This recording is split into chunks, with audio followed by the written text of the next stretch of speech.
So words are very important. They can trigger people and bring up resistance, and you want to be able um, to connect in a way that really resonates people. In fact, the Buddha himself, as one of his last comments, instructions was, go forth and speak in the idiom of the language of the people that you meet, that you encounter. And one other instruction like that was when Jack Kornfield, you probably all have heard of Jack Kornfield, when he was uh, leaving Thailand. He had been a monk for about 4 years, and he'd a Buddhist monk, and he asked his teacher Ajahn Chah, a great master, for advice. He said, I think I'm going to go back to the States, and I want to share this stuff. It's been so powerful and profound to me, and I think I'm going to teach. And do you have any advice? And Ajahn Chah said, yeah, there's one thing I can think of. You might call it Christianity. And it was a beautiful, beautiful teaching that it doesn't matter what you call it. You want to be able to communicate and have whoever is on the receiving end take in. And in these teachings, there's an open invitation, come and see for yourself. So you're not trying to communicate any dogma. However, there are some principles that when people check out for themselves are transformative.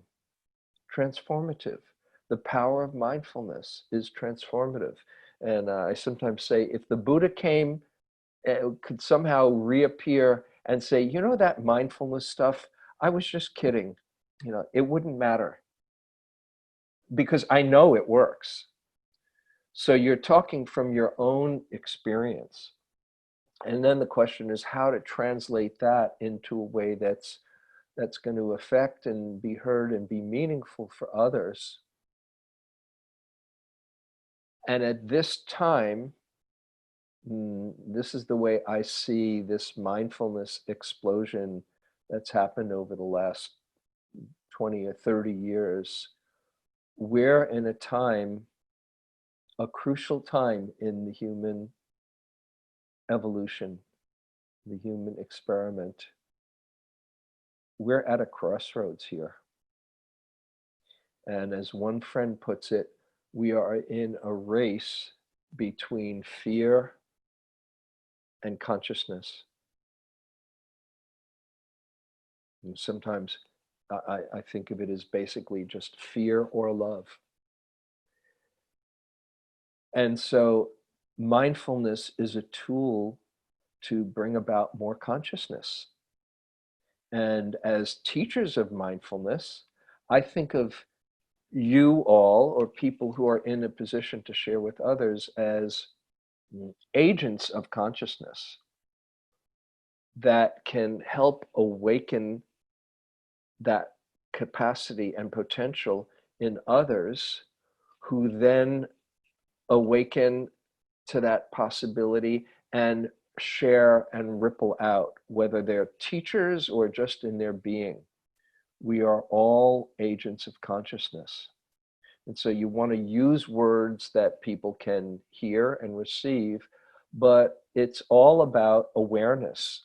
And as one teacher said to me when I was going to study with another teacher, and who had he didn't want to use meditation or mindfulness meditation, and he just as an invitation, he said, you have to even let go of your meditation. This is actually Ram Dass when I first was seeing about studying him. And I went to Joseph and I said, he says, I've got to stop my meditation. And Joseph said, what is he going to do? Tell you to not be aware? So, if somebody says, no, I don't want to be aware, I'm sorry. Well, then they're choosing to sleepwalk, okay, may you wake up in time, but you want to just put it in words of just this is learning to be a more aware, kind, loving, compassionate human being.